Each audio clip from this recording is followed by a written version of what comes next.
Hello everyone and welcome to econ inflect. और आज की हमारी वीडियो का टॉपिक होने वाला है गवर्नमेंट बजट, जिसे हम डिटेल में पढ़ेंगे। क्लास 12th का मैक्रो इकोनॉमिक्स का चैप्टर नंबर 5 है गवर्नमेंट बजट एंड इकोनॉमी। ये देखिए एनसीईआरटी में ये है और इसमें मैंने पॉइंटर्स हाईलाइट किए हुए हैं। तो आज हम इस चैप्टर को डिटेल में पढ़ने वाले हैं। ये चैप्टर ज़्यादा बड़ा नहीं है तो इसीलिए इजीली हो जाएगा। एनसीईआरटी में भी ये 19 पेज का चैप्टर है और 19 पेज में से काफ़ी सारे पेजेस तो ऐसे हैं जिसमें करिकुलम से भी ज़्यादा इन्फॉर्मेशन दी हुई है, वो हमारे सिलेबस का पार्ट नहीं है। तो मैं आपको ये सारा कुछ समझाऊंगी डिटेल में वीडियो में कि एक्चुअली हमें करना कितना है और कौन कौन से ऐसे टॉपिक्स हैं जो हम एनसीईआरटी से स्किप कर सकते हैं। तो चलिए स्टार्ट करते हैं। तो अब अगर गवर्नमेंट बजट के मार्क्स की बात की जाए तो as per the curriculum government budget जो है अकेला सिंगल चैप्टर है। आप नेशनल इनकम देख लो, मनी बैंकिंग या डिटर्मिनेशन देख लो, ये चैप्टर्स जो है ना ये यूनिट्स हैं अपने आप में और इसमें तीन चार चैप्टर्स इंक्लूडेड हैं। लेकिन गवर्नमेंट बजट एक ऐसा चैप्टर है जो सिर्फ सिंगल यूनिट है जिसमें एक ही चैप्टर है और 6 नंबर का है। तो इसकी वेटेज काफ़ी ज़्यादा है और इसमें से जनरली पता ही होता है कि किस तरीके के क्वेश्चंस हम एक्सपेक्ट कर सकते हैं। लेकिन डिफ़िकल्टी इस चैप्टर की ये है कि उन क्वेश्चंस में हमें आइडेंटिफाई करना पड़ता है कि ये क्वेश्चन पूछ किस कॉन्टेक्स्ट में रहा है। तो बच्चों को वो थोड़ा मुश्किल लगता है, तो उसी को ईजी करने के लिए मैंने ये वीडियो बनाई है so that I can give you detailed explanation. और करिकुलम के अकॉर्डिंग अगर हम बात करें तो हमारे इस चैप्टर में वी हैव गवर्नमेंट बजट का मीनिंग, ऑब्जेक्टिव्स और कंपोनेंट्स। तो बेसिकली मैंने क्या किया है, जो मेरी अभी आज की पार्ट 1 की वीडियो है उसमें मैंने मीनिंग को कवर किया है और कंपोनेंट्स को कवर किया है। और जो ऑब्जेक्टिव्स हैं उसका वो वीडियो मैं पार्ट 2 में बनाने वाली हूँ और उसमें डिटेल्ड क्वेश्चंस भी डिस्कस होंगे लास्ट ईयर्स के जो पूछे जा चुके हैं। उसके बाद ये क्लासिफिकेशन जो है ये कंपोनेंट्स का ही पार्ट है, तो ये हम कंपोनेंट्स में ही कवर करने वाले हैं। और लास्ट वाला टॉपिक जो है balance, surplus and deficit budget, ये हम करने वाले हैं थर्ड पार्ट में। तो पहले पार्ट में यह आ जाएगा हमारा मीनिंग, कंपोनेंट्स, दूसरे पार्ट में आ जाएगा हमारा ऑब्जेक्टिव्स और तीसरे पार्ट में हम करने वाले हैं डेफिसिट, बैलेंस और सरप्लस बजट की बात। और अगर हम करिकुलम की बात करें तो सीबीएसई ने जो प्रिस्क्राइब्ड बुक बताई हैं वो है हमारी एनसीईआरटी। तो हम कंटेंट तो एनसीईआरटी का ही करेंगे, लेकिन हाँ प्रैक्टिस क्वेश्चंस हम रेफरेंस बुक से कर सकते हैं। उसके लिए भी पहले हम पास्ट ईयर क्वेश्चंस को देखते हैं कि किस तरीके के क्वेश्चंस पेपर में आए हैं। देखो, कोई भी बुक में तुम्हें अगर प्रैक्टिस करनी है तो सबसे अच्छा तरीका है, हर बच्चे पूछते हैं मैम कौन सी बुक यूज़ करें, कौन सी बुक रेफ़र करें, कौन सी बुक अच्छी है प्रैक्टिस करने के लिए, कौन सा सैम्पल पेपर अच्छा है। सीधी सी बात, गांठ बांध लो। सबसे पहले तो उस पर्टिकुलर चैप्टर के पास्ट ईयर क्वेश्चंस आइडेंटिफाई कर लो पिछले कई साल के। तुम्हें पता चल जाएगा कि कैसे तरीके के क्वेश्चंस आए हुए हैं। एक माइंड में क्लैरिटी आ गई। अब उसके बेसिस पे आप कोई भी रेफरेंस बुक उठा लो और वो क्वेश्चंस आपको उसके साथ मिलता जुलता एक सिस्टम पैटर्न दे देगा। आपको लगता है कि इस पर्टिकुलर सैम्पल पेपर में क्वेश्चंस जो हैं बहुत वेग हैं, तो आप अपने आप ही उसको छोड़ दोगे, क्योंकि आपको पता है कि पिछले सालों में ऐसे क्वेश्चंस नहीं पूछे गए और आप करिकुलम को भी पढ़ चुके हो। तो आपको पता है ये टॉपिक तो हमारे करिकुलम में मेंशन ही नहीं है, तो इससे क्वेश्चन आया हुआ है, मतलब this should not be studied. उसके बाद मैंने बनाया है ब्लूप्रिंट। ये मेरा पर्सनल है, मैंने लास्ट टाइम भी बताया था, this is just out of curiosity. I like to compare question papers over the years. तो मैंने इसे कंपेयर किया तो मुझे समझ में आया कि जो पंचकुला रीजन, जो जैसे मैंने गुड़गांव में जो पेपर्स आए थे वो मैंने पिछले 3 साल के कंपेयर करे, तो मुझे एक पैटर्न कॉमन दिखा। उसमें 1 क्वेश्चन था 6 marker. By 6 marker I don't mean कि 6 नंबर का एक लॉन्ग आंसर क्वेश्चन, वो 3+3 में भी स्प्लिट हो सकता है, वो 4+2 में भी स्प्लिट हो सकता है।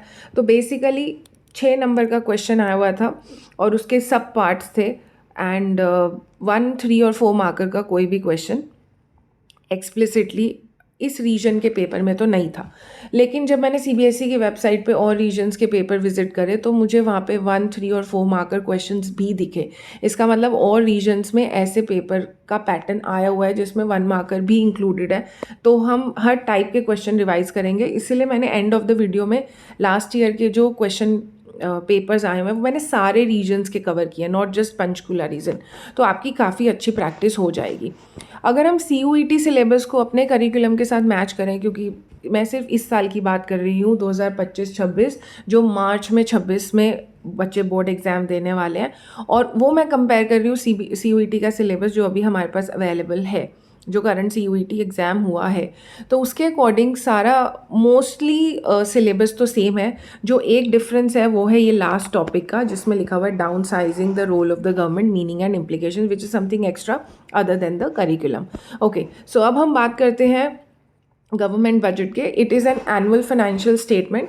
एनुअल है, हर साल आती है, फाइनेंशियल स्टेटमेंट है गवर्नमेंट के एस्टिमेटेड रिसीट्स और एस्टिमेटेड एक्सपेंडिचर बताती है। देखो एक्चुअल में कितना खर्चा गवर्नमेंट करेगी साल में, कितनी उसको इनकम होगी, वो हमें बजट नहीं बताता। अगर आप अपने घर पे भी देखो तो पेरेंट्स एक बजट सेट करते हैं कि इस महीने का हमारा इतना एस्टिमेटेड खर्चा रहने वाला है। हो सकता है मंथ के एंड में हम शायद उससे ज़्यादा चले जाएं या मे बी उससे कम ट्राई करें करने का, that we get to know after a month. But लेकिन जो बजट है वो एक आने वाले साल के लिए बनता है, कि अगर हमारा बजट आया है अभी फरवरी में तो वो कमिंग ईयर के लिए आया है। So it is an annual financial statement of the estimated, मतलब जो अंदाजन कि इतना हो सकता है, रिसीट्स जो इनकम होगी, एंड एस्टिमेटेड एक्सपेंडिचर जो गवर्नमेंट के खर्चे होंगे for the coming financial year या physical year which runs from 1 April to 31 March. सबको पता है कैलेंडर ईयर होता है 1 जनवरी से और फिजिकल ईयर होता है 1 अप्रैल से।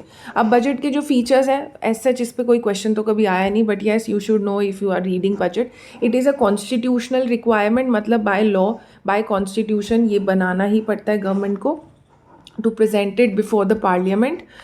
One includes estimated receipts and estimated expenditure of the government. The one in green is for your extra information कि ये भाई constitutional requirement है, fundamental rules हैं जो follow करने पड़ते हैं government को। Then budget is presented every year on the 1st February by the finance minister, और current finance minister हमारी निर्मला जी हैं, Nirmala Sitharaman. The estimates of revenue receipts take into account the effects of tax proposals made in the finance bill। देखो जब budget आता है ना उसके साथ फाइनेंस बिल भी होता है, तो फाइनेंस बिल में जो भी टैक्स, हमारी कंट्री में बहुत सारे टाइप के टैक्सेस हैं, तो उन टैक्सेस का जो प्रपोजल है कि क्या क्या अमेंडमेंट्स होंगी, उसमें कोई चेंजेस हैं, कोई हटा है, कोई नया टैक्स ऐड हुआ है, कोई टैक्स स्लैब चेंज हुआ है, उन सबको कंसीडर करने के बाद ही एस्टिमेटेड रेवेन्यूज़ बनाए जाते हैं एनुअल बजट के अंदर। तो अब ये देखिए, ये हमारा government budget, this is how it looks like. It is a central government का है, इसका मतलब हम बात कर रहे हैं यूनियन बजट की, हम स्टेट बजट की बात यहाँ नहीं कर रहे हैं। देखो यहाँ पे ये प्रेजेंट कर रहा है हमारा finance minister, so the name is mention and the that is also mention 1 फरवरी 2025। अब अगर आप, ये तो सिर्फ मीनिंग के बारे में था और हाउ इट लुक्स लाइक। अब आप इसके कंटेंट्स में जाओ, जैसे हमारा अगला टॉपिक ये है कि हमारे बजट के कंपोनेंट्स क्या हैं, तो आपको यहाँ दिख जाएगा रेवेन्यू अकाउंट, कैपिटल अकाउंट, यही दो कंपोनेंट्स हैं हमारे बजट के। उसके अंदर होता है रिसीट्स और उसी के अंदर होता है डिसबर्समेंट। ये डिसबर्समेंट का मतलब है खर्चे, एक्सपेंडिचर ही है इसका मतलब, बस यहाँ पे लिखा हुआ है डिस्पर्समेंट, तो कोई कंफ्यूज होने की ज़रूरत नहीं है। कैपिटल अकाउंट क्या है, करंट क्या है, ये अभी हम पढ़ने वाले हैं। बेसिकली दोनों ही अकाउंट्स में रिसीट्स होती हैं, पैसा आता है, और दोनों ही अकाउंट में खर्चे भी होते हैं, हर उनकी नेचर अलग अलग है। जैसे आप घर में भी, अपने घर में भी देखो, जो आपकी रेगुलर सोर्स ऑफ इनकम है पेरेंट्स की, दैट इज़ रेकरिंग, हर महीने आ रही है। लेकिन कुछ ऐसे अनएक्सपेक्टेड इनकम्स होती हैं, आपने कहीं इन्वेस्टमेंट की थी, उस पर रिटर्न आ गया, या और कोई एसेट परचेज की हुई थी, वो अप्रिशिएट हो गई, तो वो सडन या वो कभी कभी होने वाले आपके इनकम्स होते हैं, तो वो आपके रेवेन्यू अकाउंट के नेचर के नहीं होते। जो रेकरिंग नेचर के होते हैं वो रेवेन्यू अकाउंट में आते हैं। यही गवर्नमेंट का रेवेन्यू और कैपिटल अकाउंट से भी मतलब है कि कुछ एक ट्रांजैक्शंस एक साल में की जाती हैं जिनका इम्पैक्ट आने वाले सालों में दिखता है। जैसे अगर आपने इस साल अपने घर के लिए कोई एक ज़मीन खरीदी, तो इस साल तो आपने वो खर्चा दिखा दिया, लेकिन उसका जो रिटर्न है, उसका जो एप्रिसिएशन है, वो आने वाले सालों में दिखेगा। तो वो ऐसी ट्रांजैक्शंस की, जो ऐसे नेचर जो है जिन ट्रांजैक्शंस की, उन्हें हम कैपिटल अकाउंट में शो करते हैं। या आपने भी लोन लिया, अगर सपोज से आपने हाउस लोन लिया, तो उसके इंटरेस्ट पेमेंट्स भी ओवर द ईयर्स आपके अकाउंट से जाएंगी, आपके अकाउंट से वो डेबिट होंगी, हर आने वाले सालों का खर्चा है वो। तो ऐसी नेचर की ट्रांजैक्शंस जो है वो कैपिटल अकाउंट में जाती हैं। और जो रेगुलर नेचर की, रूटीन नेचर की, कि हर महीने बिजली का बिल जाएगा, हर महीने हर महीने हमारी इनकम आएगी, हम नौकरी कर रहे हैं, हमारा बिजनेस है, प्रॉफिट्स आएंगे, ऐसी रूटीन नेचर की ट्रांजैक्शंस जो है वो रेवेन्यू अकाउंट में आएंगी। यही रेवेन्यू और कैपिटल का बेसिक मतलब है कि just to make it clear कि क्या आने वाले सालों में इम्पैक्ट होने वाला है और क्या रेगुलर ट्रांजैक्शंस होने वाली है, राइट। तो इसी बेसिस पे हमारे कंपोनेंट्स है। One is revenue budget which includes revenue receipts and revenue expenditure, the other is the capital budget which includes capital receipts and capital expenditure. अब रेवेन्यू बजट शो करता है एस्टिमेटेड, देखो हर जगह एस्टिमेटेड वर्ड लगाना ज़रूरी है because कुछ भी एक्चुअल नहीं होता, they are recurring in nature, बार बार होती हैं, and they do not affect the assets and liabilities of the government. Revenue are regular nature, तो वो एसेट्स और लाइबिलिटीज़ को अफेक्ट नहीं करेंगी। Capital budget, it records estimated receipts and expenditure whose impact will be seen in the subsequent years. They are non-recurring in nature. कभी कभी आप loan भी आप हर रोज़ या हर महीने या हर साल नहीं लेते हो, कभी कभी तो आपकी लाइबिलिटी मतलब कि आपके ऊपर एक बर्डन है जो आपको फ्यूचर में रीपे करना है, वो है लाइबिलिटी। तो अगर आप किसी से बोरो करते हो तो आपको ऑफ कोर्स उसे फ्यूचर में रिटर्न करना है, तो वो लाइबिलिटी को बढ़ा देता है। या अगर आपने कोई एसेट खरीदी तो उसको आपको, वो आपकी लाइबिलिटी नहीं है, वो आपने खरीदी, इट इज़ योर ओन, तो वो आपका उधार क्रिएट नहीं करेगी। So one kind of transaction is debt creating, जो उधार हमारी लाइबिलिटी बढ़ा देती है। दूसरी होती है हमारी नॉन डेट क्रिएटिंग। दोनों ही kind of transactions are studied under capital budget. उसके बाद ये मैंने एनसीईआरटी से लिया है ये फ्लो चार्ट, जिसके अंदर और ज़्यादा क्लैरिटी है। Revenue receipts are of two types: tax revenue, non-tax revenue, and revenue expenditure, plan and non-plan expenditure. Likewise capital भी non-plan और plan होता है, उसको अभी हम डिटेल में शेयर करूँगी। Then we have capital receipts।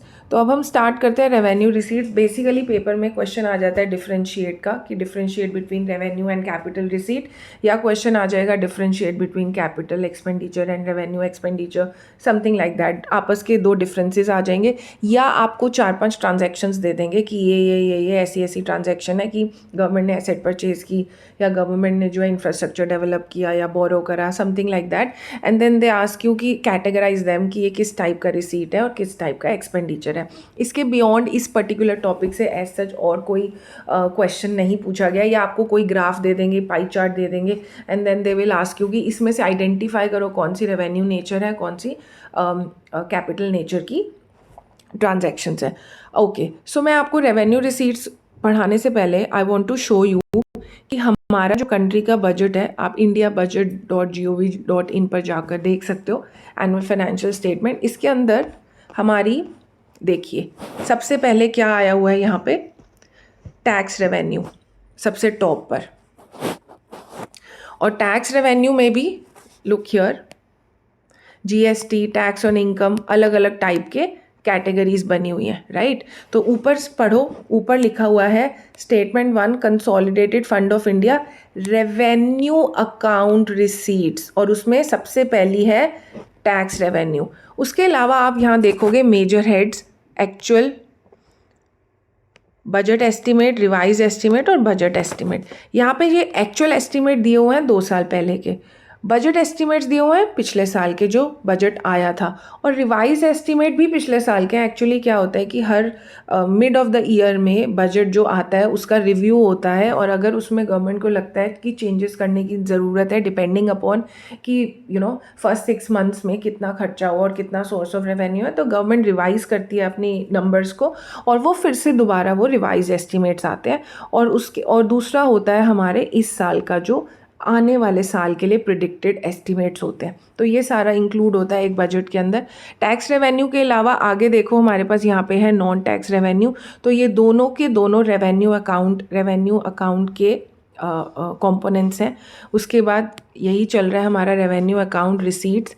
Then we have revenue account disbursement. Revenue account disbursement मतलब रेवेन्यू अकाउंट के एक्सपेंडिचर्स। देखिए बहुत सारे हेड्स बने हुए हैं यहाँ पे, हमें ये सारे हेड्स नहीं याद रखने, मैं सिर्फ आप लोगों को दिखाना चाह रही हूँ कि हमारा बजट एक्चुअली में दिखता कैसे है।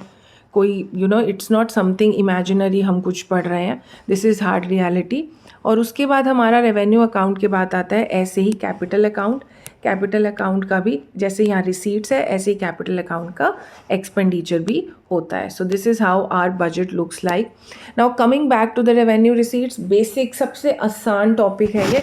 हमें क्या करना है, these are the estimated, again these are the estimated receipts of the government which neither decrease. देखो वैसे बच्चों को थोड़ा कन्फ्यूजन रहता है, I don't know how many of you could relate to, but मुझे लगता है कि रेवेन्यू में एन है और एन फॉर नाइदर और एन फॉर नॉर, राइट। तो रेवेन्यू रिसीट्स के अंदर neither it decrease the assets. क्यों? क्योंकि जब हमारे पास कोई इनकम आती है कई बार हमें कुछ बेचना पड़ता है उस इनकम के लिए, लेकिन रेवेन्यू रिसीट ऐसी रिसीट है जिसके लिए हमें कुछ बेचना नहीं पड़ेगा और ना ही हमें किसी से उधार लेना पड़ेगा। So these receipts of the government neither decrease assets, financial and physical both, जैसे किसी कंपनी के शेयर्स या कोई हमारी फिजिकल एसेट, और ना ही it increases the liability of the government during a financial year. They are of routine and recurring nature, जैसे tax and non tax revenue. अब ये जो मैंने टेबल बनाया है इसमें मैंने वो सारे नाम डाले हैं जो एनसीईआरटी बुक में दिए हुए हैं, तो आपको दोबारा चेक करने की ज़रूरत नहीं पड़ेगी। सारे नाम इसमें वही हैं जो एनसीईआरटी के अंदर यूज़ हुए हैं। तो अगर आपको ये पता है तो आप कोई भी क्वेश्चन अटैम्प्ट कर सकते हो। टैक्स रेवेन्यू रिसीट्स में personal income tax, corporation, excise, custom duty, GST. Non tax में टैक्स के अलावा सारा कुछ, interest, dividend, profit, fees, fine, जो आपके चलान होते हैं वो भी गवर्नमेंट के लिए एक तरीके का रिसीट है। कैश इन ग्रांट्स, जो गवर्नमेंट को ग्रांट्स, डोनेशंस दूसरी कंट्री से मिलती है। कोई नेचुरल कैलामिटी आ गई, अर्थक्वेक आ गया, कोई और प्रॉब्लम आ गई, किसी और कंट्री ने हमें डोनेशंस दे दी, वो नॉन टैक्स रेवेन्यू रिसीट बन जाएगा। क्यों? क्योंकि हमें वो वापस थोड़ी करने हैं, वो तो एक तरीके का ग्रांट है, वो तो हम उसे गिफ्ट नहीं बोल सकते हैं क्योंकि वो एक अनफॉर्चुनेट रीजंस की वजह से दिया जा रहा है। उसके बाद tax revenue, it is a compulsory payment. कोई भी मना नहीं कर सकता है कि भाई मैं तो नहीं टैक्स दे रहा, अगर आपके ऊपर इम्पोज किया है तो आपको भरना ही पड़ेगा। It is a compulsory payment impose by the government on individuals and firms. There is no direct benefit that is promised against tax. हाँ ज़रूर ये है कि गवर्नमेंट यूज़ करती है उस पर्टिकुलर अमाउंट को वेलफेयर के लिए, बट कहीं क्लेम नहीं है कि हम ऐसा बेनिफिट इस टैक्स के बदले करेंगे। तो ये हमारे कुछ टैक्स के मीनिंग है। बच्चों को टैक्स तो पता है बट कई टाइप के टैक्स हैं जिनका मीनिंग नहीं पता। ये सारे नाम वही हैं जो एनसीईआरटी में दिए हुए हैं। इनकम टैक्स सबको पता है, it is a tax impose by the government on the income earned by individuals during a financial year. Corporation tax जो है it is a tax on the profits of the firms का tax है ये, firms के profits पर। Excise tax is a tax charge on goods produce और sold within the domestic country. हमारी country के अंदर जो प्रोडक्शन ऑफ गुड्स और सेल ऑफ गुड्स है उस पर जो टैक्स लगता है excise tax. Custom duty is a tax charge by the governments on goods crossing its border. Import हो रहे हैं, एक्सपोर्ट हो रहे हैं, उन गुड्स के ऊपर जो टैक्स लगता है, जो बॉर्डर क्रॉस कर रहे हैं उन पे कस्टम ड्यूटी लगती है। अब ये जो टैक्स हैं जो मैंने ग्रीन में डाले हुए हैं, ये टैक्स अब इंडिया में एबोलिश हो चुके हैं। Wealth tax which is impose on the wealth of individuals और हिंदू अनडिवाइडेड फैमिलीज़, ये एबोलिश हो गया था 2016-17 में। बिकॉज इसका नाम अभी भी एनसीईआरटी में है तो मुझे डालना पड़ा। फिर है gift tax, it is a tax on money and property that one living person और corporate entity gives to another. This is again abolished in 1998। अगर कोई किसी को गिफ्ट देता है, कोई प्रॉपर्टी मनी ट्रांसफ़र करता है तो उसके ऊपर जो टैक्स लगता है। एस्टेट और inheritance tax, it is a tax on the transfer of assets after a person's death. तो जिसको वो मिलेगा उसको इसका टैक्स भरना पड़ेगा, ये भी एबोलिश हो चुका है 1985 में। सर्विस टैक्स सबको पता है, उसकी जगह पर आ चुका है जीएसटी, ये 2017 में एबोलिश हो चुका था। GST is a tax impose on the supply of goods and services, one nation one tax, ये टॉपिक भी है हमारी क्लास 12 का। उसके बाद अब ये क्वेश्चन भी पेपर में आ चुका है, डायरेक्ट एंड इनडायरेक्ट। ऐसे बच्चों को लगता है ये एक्स्ट्रा इन्फो है कि इसको करने की क्या ज़रूरत है, बट येस माइंड यू ये बोर्ड के पेपर में पूछा जा चुका है। टैक्स की डेफिनेशंस नहीं पूछी गई हैं, डायरेक्ट और इनडायरेक्ट टैक्स का डिफरेंस ज़रूर पूछा गया है. These are the taxes whose final burden falls on that person who makes the payment to the government. जैसे मेरे ऊपर, मैं कमा रही हूँ, मेरी इनकम है, मेरे ऊपर टैक्स इम्पोज हुआ है, मुझे ही भरना पड़ेगा. मैं ये नहीं बोल सकती अपने दोस्त को कि तू भर दे मेरा इनकम टैक्स मेरे बिहाफ पे. मेरी इनकम है, मुझे, I am the only person liable to pay the tax. The incidents which is the actual burden and impact which is the liability. Liability मतलब, ये मैं आपको जीएसटी के टर्म्स में समझाती हूँ. देखिए, जब आप किसी रेस्टोरेंट में जाते हैं, खाना आपने खाया, जीएसटी आपने अपने बिल में पे करा, लेकिन वो जीएसटी आप गवर्नमेंट को डायरेक्ट पे नहीं कर रहे हो, आप पे कर रहे हो उस इंसान को जिसका रेस्टोरेंट है. वो रेस्टोरेंट ऑनर जो है फाइनली फिर वो अपनी जेब में नहीं रखेगा जीएसटी, उसको गवर्नमेंट को पे करना पड़ेगा. तो उस केस में एक्चुअल बर्डन तो पड़ा जो गया रेस्टोरेंट में खाना खाने, और लाइबिलिटी किस पे पड़ी, उस रेस्टोरेंट के ओनर पे जिसको वो टैक्स फाइनली गवर्नमेंट को देना है. लेकिन डायरेक्ट टैक्स के केस में दोनों ही सेम है. जिसके ऊपर वो बर्डन लग रहा है, जिसके ऊपर वो टैक्स लग रहा है, जिसकी जेब से वो टैक्स लग रहा है, उसी को ही डायरेक्ट पे करना पड़ता है गवर्नमेंट को. The impact of direct tax can not be shifted. They are generally progressive in nature. Progressive मतलब जैसे हमारी टैक्स स्लैब है, आप देखते हो हायर इनकम कैटेगरी पे high rate of tax, low income category पे लो रेट ऑफ टैक्स. एक 12 लाख एक स्टैंडर्ड लेवल ऑफ इनकम तक no tax. They have a narrow coverage as they do not reach to all section of the society. जो कमा रहा है वो पे कर रहा है, जो नहीं कमा रहा है वो पे नहीं कर रहा है. Example, income tax, corporation tax. इससे क्वेश्चन आ चुका है 4 मार्क्स का. These are the taxes which are paid to the government by one person but the burden is born by another person. मैंने अभी आपको एग्जाम्पल दिया जीएसटी का, very popular example. The incidents जो एक्चुअल बर्डन है और जो इम्पैक्ट, जो लाइबल है अपनी जेब गवर्नमेंट को पे करने के लिए, वो अलग अलग इंसान पर पड़ता है. The impact of indirect tax can be shifted to others. जो भी सर्विस, फॉर एग्जाम्पल अगर मैं किसी सैलून में गई, मैंने बाल कटवाए, मैं सर्विस ले रही हूँ, I am taking that service, तो आई एम द पर्सन जिसको वो टैक्स भरना पड़ेगा. तो जो इम्पैक्ट है इनडायरेक्ट टैक्स का, वो हम शिफ्ट कर सकते हैं दूसरे इंसान पर. They are generally regressive in nature which means the impact, they do not impact all income groups equally. जैसे इनकम टैक्स के डिफरेंट स्लैब्स होते हैं, जीएसटी के साथ ऐसा नहीं है. इसका क्या मतलब है, अगर मेरी इनकम ₹1,00,000 महीना है, किसी की इनकम ₹5,00,000 महीना है, और वो सेम सैलून में वो जा रहा है लुक्स में बाल कटवाने के लिए. I am not promoting any particular brand, but for example वो जा रहा है एक पर्टिकुलर ब्रांड पर अपने बाल कटाने के लिए, तो क्या होगा, 4,00,000 वाला भी उतना ही जीएसटी पे कर रहा है और 1,00,000 इनकम वाला भी उतना ही जीएसटी पे कर रहा है. तो इसका burden it impacts all income groups equally, बराबर का पड़ता है. They have a wider coverage as they reach to all sections. जो सर्विस ले रहा है मेजॉरिटी, वो ये टैक्स पे करेगी. For example GST, excise duty and custom duty. देखिए, ये क्वेश्चन तो पेपर में आ चुका है, ये आपको लर्न करना पड़ेगा, there is no other option. लेकिन हाँ, ये जो ऊपर के टैक्स रेवेन्यू रिसीट्स के जो मीनिंग है, यस, ये कभी पूछे नहीं गए हैं. फिर नॉन टैक्स रेवेन्यू, टैक्स के अलावा जितनी भी इनकम है, sources other than the tax, they are paid against the benefit और सर्विस रिसीव्ड. अब ये जो मैंने एनसीईआरटी का एग्जांपल डाला है यहाँ पे, ये एग्जांपल एनसीईआरटी में दिए हुए हैं. First, fees and other receives for services rendered by the government. ये रिसीव्स नहीं है, रिसीट्स आएगा. Dividend and profit on investments made by the government. Government ने कोई फाइनेंशियल एसेट खरीदी या कोई और इन्वेस्टमेंट करी, उस पर जो प्रॉफिट्स या डिविडेंड्स आ रहे हैं, वो भी रेवेन्यू, वो भी नॉन टैक्स रेवेन्यू है. Cash in grants from foreign countries and international organization. Interest receipts, अगर गवर्नमेंट ने किसी को लोन दिया है तो उसके अगेंस्ट जो इंटरेस्ट मिल रहा है, that is also a non tax revenue receipts. उसके बाद ये सारे एग्जाम्पल दिए हुए हैं एक्स्ट्रा बुक के अंदर. काफ़ी सारी एक्स्ट्रा बुक्स हैं जैसे स्कूल में पढ़ाया जाता है, और ये वो नाम है जो एनसीईआरटी में नहीं है, लेकिन हाँ एक्स्ट्रा बुक्स में दिए हुए हैं, तो वो मैं आपके लिए I made it into a table. License fees, government से लाइसेंस लेना, आप इन रिटर्न उसको एक पेमेंट कर रहे हो, वो भी नॉन टैक्स.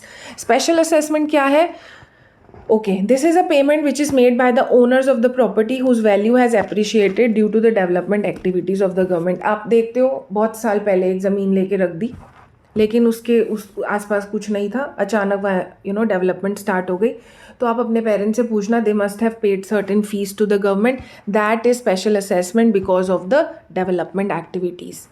एस्चीट, अब अगर suppose there is a person जिसकी डेथ हो जाती है, अब उसका कोई वारिस नहीं है, वारिस there is no legal heir, there is nobody जिसके नाम पर वो लीगली प्रॉपर्टी अपने आप ट्रांसफ़र हो जाए, तो उस केस के अंदर वो गवर्नमेंट की हो जाती है प्रॉपर्टी, जब जिसका कोई भी वारिस नहीं होता, क्लेम करने वाला नहीं होता, that is escheat. It is also an income of the government. Fines and penalties, चलान तो बहुतों ने भरे होंगे, so everybody knows. Late fee pay कर रहे हो या लेट बिजली का बिल भी अगर आप लेट पे कर रहे हो तो भी आपके फाइन्स लगते हैं, या चलान, रोड पे गलत ट्रैफिक लॉज फॉलो नहीं करे, चलान कट रहे हैं। Gifts and grants already explained, दूसरी कंट्री से मिल रहा है। इंटरेस्ट ऑन लोन्स एक्सप्लेंड, अगर आपने लोन दिया है, in return government earns an interest. Income from public sector undertakings like railways या गवर्नमेंट की और जो ऑयल कॉरपोरेशंस हैं जिससे गवर्नमेंट को प्रॉफिट अर्न होता है, that is also non tax revenue receipts. For feature of bonds, ये भी एक तरीके की पेनल्टी ही है, लेकिन किस पे impose on the non fulfilment with orders और कंडीशंस ऑफ एग्रीमेंट। कोई कॉन्ट्रैक्ट है, एग्रीमेंट है, वो फॉलो नहीं किया गया, you did not fulfil the conditions, तो इन रिटर्न आपको एक पेनल्टी पे करना पड़ेगा, which is for feature of bonds. So this was all about your revenue receipts. Revenue ना तो एसेट्स को वो डिक्रीज करेगा, ना ही कोई लाइबिलिटी को इंक्रीज करेगा। अब दूसरा तरफ हम आ जाते हैं रेवेन्यू एक्सपेंडिचर के ऊपर। Now these are the estimated expenditure of the government, जो कि अगेन एन आ रहा है, नाइदर और नॉर आएगा ना। अब क्योंकि ये एक्सपेंडिचर है, डायरेक्शन बदल जाएगा। जैसे जब हम रिसीट्स की बात कर रहे थे तो ना ही वो एसेट्स को कम कर रहा था, ना ही हमारी लाइबिलिटी को बढ़ा रहा था। जब हम एक्सपेंडिचर की बात करते हैं तो आप इस सेंस में माइंड में आपकी एक पिक्चर बन जाती है, अच्छा खर्चा हो रहा है, खर्चा क्यों करते हैं, या तो कुछ खरीदने के लिए, या किसी को अपना लोन फुलफिल कर, या तो अपनी पुरानी लाइबिलिटी से रिड ऑफ होने के लिए। तो इस केस में रेवेन्यू एक्सपेंडिचर में ऐसे दोनों ही काम नहीं हो रहे, ना तो कोई हमारी एसेट्स बढ़ रही है, ना ही हम कुछ खरीद रहे हैं, और ना ही हम कोई लाइबिलिटीज़ हमारी रिड्यूस हो रही है। फॉर एग्जांपल, घर में हर महीने बिजली का बिल देते हो, क्या कुछ खरीदा? नहीं खरीदा। क्या पुराने लोन की EMI गई? नहीं गई। कोई लाइबिलिटी रिड्यूस हुई? नहीं हुई। ऐसे kind of nature, routine nature के खर्चे जो करने ही पड़ते हैं हर महीने, हर साल गवर्नमेंट को, वो रेवेन्यू एक्सपेंडिचर होते हैं। एन रेवेन्यू में आ रहा है, नाइदर नॉर, ये रूल याद रखना, आपको कभी भी गड़बड़ नहीं आएगी। It relates to those expenses incurred for the normal functioning of the government departments. अब ये भी NCERT के ही एग्जाम्पल मैंने उठाए हैं। सब्सिडीज़ गवर्नमेंट का खर्चा है, फाइनेंशियल असिस्टेंस जो गवर्नमेंट देती है। इंटरेस्ट पेमेंट्स ऑन डेट, उधार लिया हुआ था, लोन्स लिए हुए थे, उस पर इंटरेस्ट पे कर रही है। Grants given to state government and other parties, अगर ग्रांट ले रही है तो देगी भी तो कभी, तो जब दे रही है तो इट बिकम्स अ खर्चा, विच इज़ रेवेन्यू एक्सपेंडिचर, क्योंकि ना एसेट्स अफेक्ट हो रही हैं और ना ही लाइबिलिटीज़ की तरफ कोई अफेक्ट हो रहा है। Then comes the defence expenditure, one of the important, ये खर्चा करना ही है गवर्नमेंट को, ना इसका कोई, हम यहाँ पे कोई मशीनरी परचेज करने की बात नहीं कर रहे हैं जिससे एसेट्स बन रही है, जो रूटीन एडमिनिस्ट्रेटिव फंक्शनिंग के, लॉ एंड ऑर्डर मेंटेन करने के जो नॉर्मल बेसिक खर्चे होते हैं हर साल के, हम उनकी बात कर रहे हैं। उसके बाद आ जाती है कैपिटल रिसीट्स। वो कैपिटल रिसीट्स वो हैं जो हमारी कैपिटल को, हमारी एसेट्स या लाइबिलिटीज़ को अफेक्ट करती हैं। तो these are the estimated receipts. Again estimated word भूल मत जाना, क्योंकि हम प्रिडिक्ट कर रहे हैं, हम एक्चुअल में नहीं बता रहे कि इतना होगा। These are the estimated receipts of the government which either decrease, क्योंकि रिसीट्स है या तो एसेट्स को डिक्रीज करेगी कि भैया कुछ, अब आप लोग के पास भी सपोज आपको कहीं कुछ काम है, आपने अपने पेरेंट्स को नहीं बताया कि मुझे ये खर्चा करना है, किसी दोस्त की हेल्प करनी है, आपने कोई अपनी पुरानी बुक जो है बेच दी, क्या किया आपने, एसेट्स डिक्रीज हो गई, पैसा आ गया, अब उस पैसे से आपने अपना काम कर लिया। तो ऐसे ही गवर्नमेंट की वो रिसीट्स जिसमें आप government is selling something, assets को बेच के जो पैसा आ रहा है, जिसे हम डिसइन्वेस्टमेंट कहते हैं टेक्निकल टर्म्स में, या फिर लाइबिलिटीज़ बढ़ रही हैं कि उधार ले लिया, बोरोइंग्स कर ली तो पैसा आ गया इन अ फाइनेंशियल ईयर, तो वो कैपिटल रिसीट्स होती हैं। एग्जाम्पल दिए हुए हैं, sale of government assets like sale of shares in PSU, और फाइनेंशियल एसेट्स की बात कर रहे हैं जिसको हम डिसइन्वेस्टमेंट बोलते हैं। ये बहुत इंपॉर्टेंट वर्ड है, इसे याद रखना, ये बहुत बारी यूज़ होता है। उसके बाद reduce the total number of financial assets of the government, ये जो है नॉन डेट क्रिएटिंग है। क्यों? क्योंकि एसेट्स अफेक्ट हुई हैं, एसेट्स कम हुई हैं, किसी से कोई लाइबिलिटी हमारे ऊपर नहीं बढ़ी। दूसरा, when the government takes loans, fresh loans, it means future में वो लोन रीपे करना पड़ेगा, इंटरेस्ट भी पे करना पड़ेगा, इसीलिए वो डेट क्रिएटिंग है। ये वर्ड मैं यहाँ इसलिए यूज़ कर रही हूँ क्योंकि जब हम डेफिसिट वाला टॉपिक करेंगे वहाँ पे ये बहुत यूज़ हो रहा है, फिजिकल डेफिसिट में, debt and non debt creating assets. तो ये बहुत इंपॉर्टेंट हो जाता है कि आपको पहले से पता हो, क्लैरिटी, कैपिटल रिसीट्स पढ़ते हुए, कि डेट और नॉन डेट में फ़र्क क्या है। डेट मतलब उधार, तो जो उधार बढ़ा रहा है वो डेट क्रिएटिंग, जो उधार नहीं बढ़ा रहा वो नॉन डेट क्रिएटिंग। सिंपल सी बात है। उसके बाद आता है कैपिटल एक्सपेंडिचर। अगेन वही एस्टिमेटेड एक्सपेंडिचर है जो कि इंक्रीज़ करेगा या तो एसेट्स को या फिर लाइबिलिटीज़ को डिक्रीज़ करेगा। क्योंकि खर्चे की बात कर रहे हैं तो खर्चा करेंगे तो या तो एसेट्स बढ़ेगी या पुराना लोन रीपे करेंगे तो लाइबिलिटी घटेगी। ये एक तरीका है सिर्फ याद रखने का, ताकि आप एक्सपेंडिचर और रिसीट्स में कन्फ्यूज़ ना हो, कैपिटल और रेवेन्यू में कन्फ्यूज़ ना हो। ये दोनों बातों को याद रखना। Example from again NCERT, expenditure on acquisition of land. Acquisition, land खरीदी, उस पर खर्चा किया, बिल्डिंग खरीदी, मशीनरी खरीदी, इन्वेस्टमेंट की शेयर्स में, शेयर्स आए, एसेट्स बढ़ी। Then loans and advances by the central government to state government, loan दिए बेसिकली जब गवर्नमेंट जो है लोन रीपे करेगी तो it will consider as a capital expenditure, क्योंकि लाइबिलिटी कम हो गई। अब एक टॉपिक जो एनसीईआरटी में दिया हुआ है, बट मैंने इससे कोई क्वेश्चन तो एक्सपेक्ट नहीं किया पेपर में, और ना ही एक्चुअल में मुझे पुराने पेपर्स में ये क्वेश्चन दिखा है। ये actually plan and non plan expenditure budget से भी हट चुका है। I can show you since 2017-18 this kind of classification has been discontinued. और ये जो बॉक्स है ये एनसीईआरटी में नीचे हेड फुट नोट में दिया हुआ है कि इसके ऊपर there was some kind of debate कि ये होना चाहिए, नहीं होना चाहिए, where should it be consider. तो इस वजह से ये रिमूव हो चुका है। आप बेसिक नॉलेज के लिए just to know the meaning आप कर लेना, but I don't think so you can get a question from this topic. It relates to the central plans, जो प्लानिंग के अंदर प्रोजेक्टेड है कि यहाँ ये हमारा प्लान है, यहाँ गवर्नमेंट जो है वेलफेयर प्रोग्राम्स करने वाली है। कोई भी स्कीम्स है गवर्नमेंट की, चाहे वो आयुष्मान भारत हो या और कोई भी स्कीम, फॉर एग्जांपल जो प्लान है नेचर में, जिन्हें पहले से ही जिसे पहले से ही प्लान करके रखा गया है, गवर्नमेंट ने डिसाइड किया गया है कि ये वाले पर्टिकुलर प्लान्स हम लॉन्च करने वाले हैं साल में, तो उनके ऊपर जो खर्चा करने वाले हैं वो है प्लान एक्सपेंडिचर। और दूसरा है non plan, which covers a vast range of general economic and social services जो गवर्नमेंट की चलती रहती हैं, जैसे इंटरेस्ट पे कर दिया, डिफेंस सर्विसेज का खर्चा या पेंशन्स दे दी, रूटीन नेचर की। एक चीज़ याद रखना, अगर कोई गवर्नमेंट का प्रोग्राम है, जैसे मनरेगा है या कोई और प्रोग्राम है, उसके अंदर जो लोग स्पेशली एम्प्लॉयड हैं और उनको सैलरीज जो जा रही हैं वो आ रही है प्लान एक्सपेंडिचर के अंदर।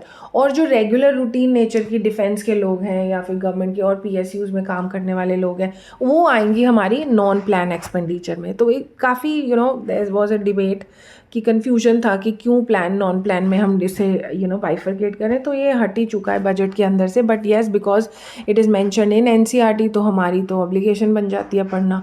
उसके बाद आ जाते हैं हमारे पास्ट ईयर क्वेश्चंस, जो कि मैं आई थिंक काफ़ी लंबी हो चुकी है वीडियो, तो let's plan it for another video. इस पर्टिकुलर वीडियो में हम पूरा का पूरा कैटेगरी पढ़ चुके हैं, 2 काइंड ऑफ एक्सपेंडिचर और रिसीट्स में।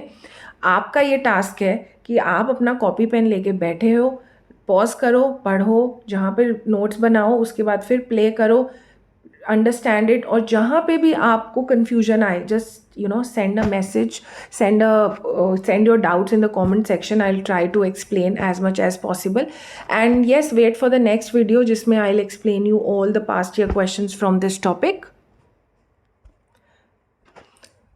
So yes, then we'll meet in the next video जिसमें हम बात करेंगे past year questions की, और हम बात करेंगे पार्ट 2 ऑफ गवर्नमेंट बजट, जो कि है objectives and frequently asked questions are from that particular topic.